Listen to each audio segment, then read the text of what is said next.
এবং সেখানে 8 দিন আমি বিভিন্ন স্তরে সরকারি বেসরকারি গুরুত্বপূর্ণ সংস্থা এবং ব্যক্তিদের সাথে বৈঠকে মিলিত হই। তার পাশাপাশি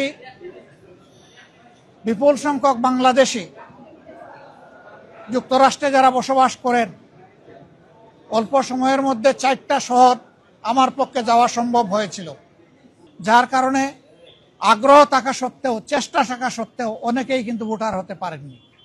আমাদের দাবি থাকবে নির্বাচন কমিশনের কাছে কমপক্ষে আরো 15 দিন এই সময় বর্ধিত করা হোক এবং যে জটিলতাগুলো রয়েছে সেগুলা সহজ করে তাদেরকে ভোটার হওয়ার সুযোগ তৈরি করে দেওয়া হোক। আরো কিছু সমস্যা আছে, কিছু শর্ত জুড়ে দেওয়া হয়েছে। আমরা বলবো একজন নাগরিকের প্রমাণের জন্য তার আইডি কার্ড, ন্যাশনাল আইডি যথেষ্ট। তার পাশাপাশি যদি তার একটা পাসপোর্ট থাকে, ভ্যালিড পাসপোর্ট, তাহলে আর কিছুরই প্রয়োজন হয় না।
আমরা শুরু করি ভাই। 8 টান দিলে পড়ে যাবে।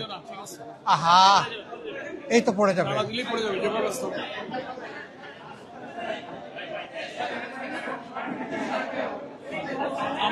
আমরা একটু নীরব থাকি। আসসালামু আলাইকুম ওয়া রাহমাতুল্লাহি ওয়া বারাকাতুহু। আমরা আল্লাহর কাছে শুকরিয়া আদায় করছি যে আমাদের সম্মানিত আমিরে জামাত কয়েকটি দেশ সফর শেষে যথাসময়ে দেশে ফিরেছেন। এখন আপনাদের উদ্দেশ্যে এবং দেশবাসীর কাছে উনি শুকরিয়া এবং শুভেচ্ছা জানাচ্ছেন। আমরা একটু নীরব থেকে শুনি। সম্মানিত আমিরে জামাত ডাক্তার শফিকুর রহমান।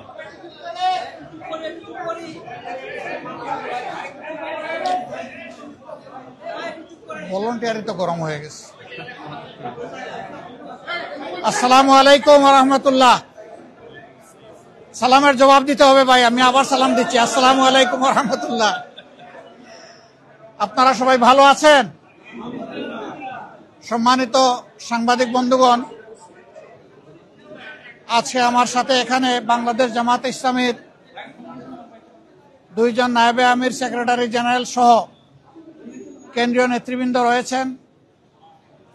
আপনারা হয়তো জানেন, গত মাসের 19 তারিখ আমি উমরার উদ্দেশ্যে দেশ থেকে বের হয়েছিলাম।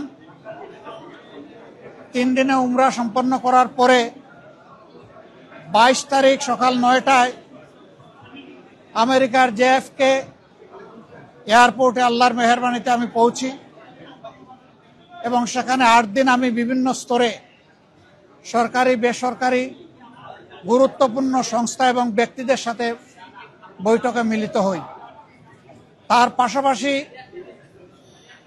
বিপুল সংখ্যক বাংলাদেশি যুক্তরাষ্ট্রে যারা বসবাস করেন, অল্প সময়ের মধ্যে 4টা শহর আমার পক্ষে যাওয়া সম্ভব হয়েছিল: নিউ ইয়র্ক, বাফেলো, মিশিগান এবং সর্বশেষ ছিল ওয়াশিংটন ডিসি। আমরা বাংলাদেশি প্রবাসী যারা আছেন তাদের সাথেও সেখানে মিলিত হওয়ার সুযোগ পেয়েছি, তাদের কথাগুলোও শোনার সুযোগ হয়েছে এবং বিভিন্ন ব্যাপারে আমরাও তাদেরকে আশ্বস্ত করে এসেছি। বিশেষ করে আমরা গুরুত্বপূর্ণ দুটি মেসেজ তাদেরকে দিয়েছি। একটা মেসেজ হচ্ছে, বাংলাদেশ আমাদের সকলের দীর্ঘদিনের বঞ্চনা এবং নিষ্পেষণের পর, ফ্যাসিবাদী শাসনের পর বাংলাদেশ মুক্ত হয়েছে। মুক্তির এই সংগ্রামে দেশবাসীর সাথে প্রবাসী যারা ছিলেন তারা সমানতালে লড়াই করেছেন। তাদের অবদানও বিশেষভাবে উল্লেখযোগ্য। তাদের সেই অবদানের জন্য তাদেরকে আমরা ধন্যবাদ এবং কৃতজ্ঞতা জানিয়েছি। আর আমরা বলেছি, প্রবাসীদের সবচেয়ে বড় অধিকার ভোটের অধিকারটা ছিল না। এবার এ দাবি সবার আগে আমরাই তুলেছিলাম এবং আমরা এই দাবি ছেড়ে দেইনি। আমরা এই দাবি নিয়ে প্রধান উপদেষ্টা, নির্বাচন কমিশন সহ গুরুত্বপূর্ণ সকল জায়গায় প্রবাসীদের হয়ে কথা বলেছি। আমরা সরকার এবং নির্বাচন কমিশনকে ধন্যবাদ জানাই। এই প্রথমবারের মতো ব্যাপক ভিত্তিক বিদেশিদেরকে ভোটার তালিকায় যারা প্রবাসী আমাদের, তাদেরকে সম্পৃক্ত করার তারা উদ্যোগ নিয়েছেন। কিন্তু সেখানে কিছু সমস্যা রয়ে গিয়েছে। অক্টোবরের 30 তারিখ পর্যন্ত সময় বেঁধে দেওয়া হয়েছিল। এই সময়ের ভিতরে যে সফটওয়্যার এখানে ইনস্টল করা হয়েছে এটা ফাংশন করে নাই প্রপারলি, যার কারণে আগ্রহ থাকা সত্ত্বেও, চেষ্টা থাকা সত্ত্বেও অনেকেই কিন্তু ভোটার হতে পারেননি। আমাদের দাবি থাকবে নির্বাচন কমিশনের কাছে কমপক্ষে আরো 15 দিন এই সময় বর্ধিত করা হোক এবং যে জটিলতাগুলো রয়েছে সেগুলা সহজ করে তাদেরকে ভোটার হওয়ার সুযোগ তৈরি করে দেওয়া হোক। আরো কিছু সমস্যা আছে, কিছু শর্ত জুড়ে দেওয়া হয়েছে। আমরা বলবো, একজন নাগরিকের প্রমাণের জন্য তার আইডি কার্ড, ন্যাশনাল আইডি যথেষ্ট। তার পাশাপাশি যদি তার একটা পাসপোর্ট থাকে, ভ্যালিড পাসপোর্ট, তাহলে আর কিছুরই প্রয়োজন হয় না। সেখানে কোথায় কারেন্টের বিল কে দিল, পানির বিল কে দিল কি দিল না, হোল্ডিং ট্যাক্স দিল না, অনেকের 10-20 বছর ধরে দেশের বাইরে আছে, তারা এগুলো ব্যবহারও করে না, বিলও দেয় না, বিল দেওয়ার প্রয়োজনও হয় না। সেগুলো শর্ত জুড়ে দেওয়া হয়েছে। আমরা এগুলাকে সহজ করার জন্য আহ্বান জানাবো। এর পাশাপাশি আরেকটা মেসেজ আমরা তাদেরকে দিয়েছি, তাদের দায়িত্ব শুধু দেশকে দেওয়া নয়, দেশের দায়িত্ব তাদেরকে সম্মান দেওয়া এবং মিলেমিশে দেশে প্রবাসে নিবাসে যারা আছেন, আমরা সবাই মিলে সবগুলো হাত একত্রিত করে সবগুলা মেধাকে এক কেন্দ্রে এনে আমরা আমাদের দেশকে নিয়ে ইনশাআল্লাহ আগামীতে সামনে আগাতে চাই। এই জন্য আমরা বলেছি, জাতীয় সংসদ সহ সরকার পরিচালনা এবং দেশ গঠনের সর্বক্ষেত্রে প্রপোর্শনেট হারেই প্রবাসীরা ইনশাআল্লাহ তারা সেখানে অংশগ্রহণ করবেন, তাদের সেই জায়গাটা নিশ্চিত করা হবে ইনশাআল্লাহ। এটা হয়তো সময় লাগবে, এটা আজকেই বললে আজকেই হবে না, কিন্তু এটি আমাদের স্বপ্ন বুনলে একদিন আল্লাহ তাআলা বাস্তবায়ন করবেন ইনশাআল্লাহ। আমরা সেই স্বপ্নের দিকে আগাবো আল্লাহ চাই। সম্মানিত সাংবাদিক বন্ধুগণ, এরপরে সর্বশেষ আমি তুরস্কে এসেছিলাম, যুক্তরাজ্য এবং তুরস্ক। সেই তুরস্ক থেকে আজকে এখানে আসলাম।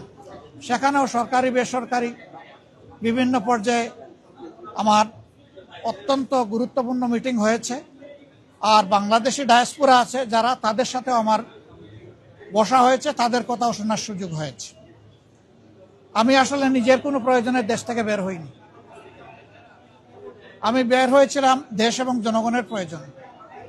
যেখানে গিয়েছি জনগণের স্বার্থকে, দেশের স্বার্থকে সামনে রেখেই কথা বলার চেষ্টা করেছি এবং যেখানে গিয়েছি একটা কথা বলার চেষ্টা করেছি যে দুনিয়ার সকলের সাথেই আমরা সম্মানজনক সম্পর্ক চাই। এই সম্পর্কটা হবে মিউচুয়াল রেসপেক্ট এবং ইকুইটির ভিত্তিতে। আলহামদুলিল্লাহ, আমরা যত জায়গায় গিয়েছি তাদের অ্যাপ্রিসিয়েশন আমরা পেয়েছি।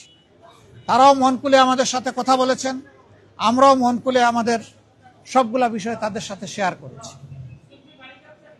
আল্লাহ তাআলার কাছে দোয়া করি এই সফরে যে সমস্ত পদক্ষেপ নেওয়া হয়েছে অথবা আলাপ আলোচনা হয়েছে সেগুলা যেন দেশ এবং জাতির কল্যাণে নিয়োজিত হয়। কোনো ব্যক্তি নয়, গোষ্ঠী নয়, দল নয়, দেশ এবং জাতির জন্য উপকার হয়।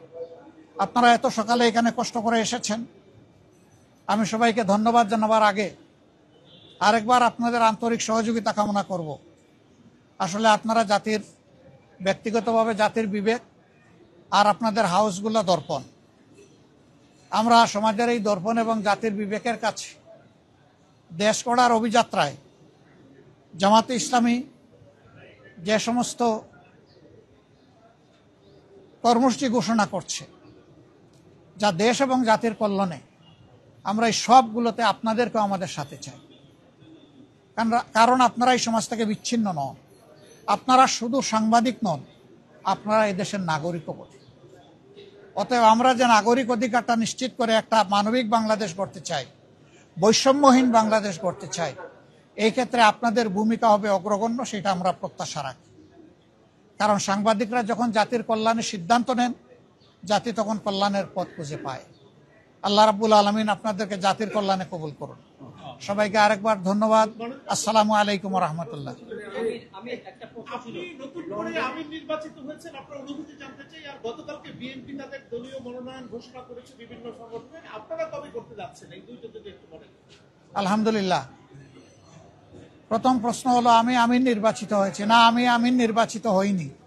আমার সহকর্মীরা আমার উপর একটা দায়িত্বের ভার অর্পণ করেছে। এই দায়িত্বটা বড় ভারী। আপনারা দোয়া করবেন দেশ এবং দিনের জন্য, এই দায়িত্ব পালনে আল্লাহ যেন আমাকে সাহায্য করেন। আর পাশাপাশি আমি আপনাদেরও সহযোগিতা চাই। বিএনপি তারাও চূড়ান্ত তালিকা প্রকাশ করেনি। আমি দেখেছি 237টা আসনে তারা তালিকা প্রকাশ করেছেন, আবার প্রশ্ন উত্তরে বলেছেন এটি চূড়ান্ত নয়, এর মধ্যেও পরিবর্তন আসতে পারে। আমরা কিন্তু 1 বছর আগেই প্রায় এই তালিকা বিভিন্নভাবে আঞ্চলিকভাবে আমরা এটা জানিয়ে দিয়েছি। চূড়ান্ত তালিকাটা সময় মতো আমরা ইনশাল্লাহ কেন্দ্রের পক্ষ থেকে ঘোষণা করব। তবে যেহেতু আমরা একা ইলেকশন করব না, আরো অনেককে আমরা ধারণ করব, দেশ এবং জাতির স্বার্থে সব দিক বিবেচনা করেই চূড়ান্তভাবে যথাসময় ইনশাল্লাহ আমরা প্রার্থী ঘোষণা করব।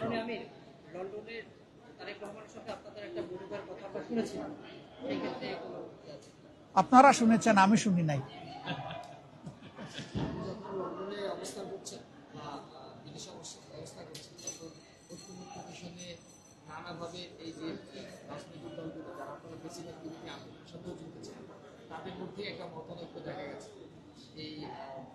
আমি বুঝতে পেরেছি যে এই মতানৈক্য কেন। আমাদের মধ্যে মতানৈক্য হোক, তবে দোয়া করেন মত বিরোধ যেন না হয়। মতের ভিন্নতা থাকবে, এটাই গণতন্ত্রের সৌন্দর্য। সব দল তো এক দল নয়, সবগুলা দল ভিন্ন ভিন্ন, তাদের দৃষ্টিভঙ্গিতেও কিছু পার্থক্য থাকবে, এটাই স্বাভাবিক। আমরা সকলের মতকে শ্রদ্ধার সাথে দেখি। তবে আমরা নিজেরা যে মতটা প্রকাশ করি, আমরা চেষ্টা করি চিন্তা ভাবনা করে জাতির স্বার্থেই সেই মতগুলা প্রকাশ করার। অতএব মতানৈক্য এটা ডেমোক্রেসির সৌন্দর্য।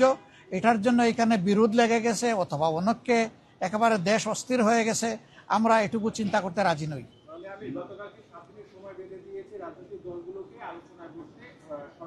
না, ওনারা বেঁধে দেয়নি, আমি এটাও শুনেছি ভালো করে।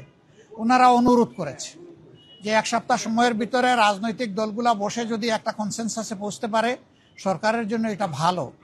এবং আমরাই সবার আগে আমাদের পক্ষ থেকে আমাদের নায়েবে আমির আহ্বান জানিয়েছেন যে আসুন আমরা খোলামেলা আলোচনা করে আমরা সমাধানে পৌঁছি দেশ এবং জাতির স্বার্থে। আমরা আশা করি অন্যরা আমাদের এই আহ্বানকে সাড়া দেবেন ইনশাল্লাহ। গণভোটের ব্যাপারে তো আমরা আমাদের দৃষ্টিভঙ্গি অলরেডি আমরা দিয়ে দিয়েছি। ফেব্রুয়ারিতে নির্বাচন আমরা দেশবাসী সবাই দেখতে চাই ইনশাল্লাহ। শুধু আমরা না, সবাইকে নিয়ে আমরা দেখতে চাই। Thank you so much. আসসালামু আলাইকুম ওয়া রাহমাতুল্লাহ।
জিন্দাবাদ একটু চাপেন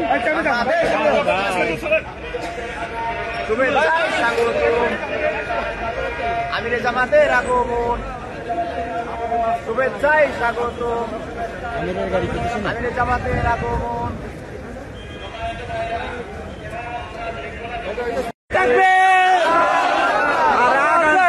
জিন্দাবাদ আমিরে জামাতের আগমন আমিরে জামাতের আগমন শুভেচ্ছায় স্বাগতম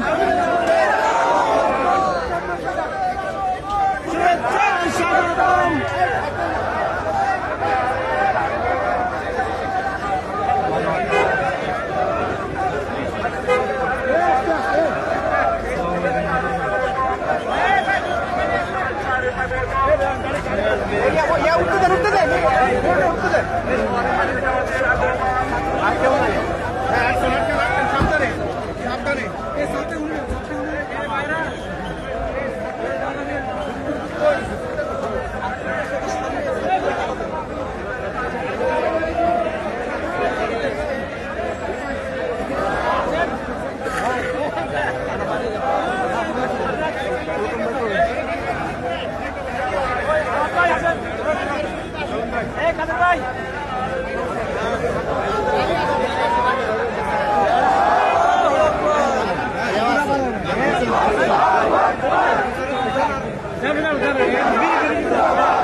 Allahu Akbar!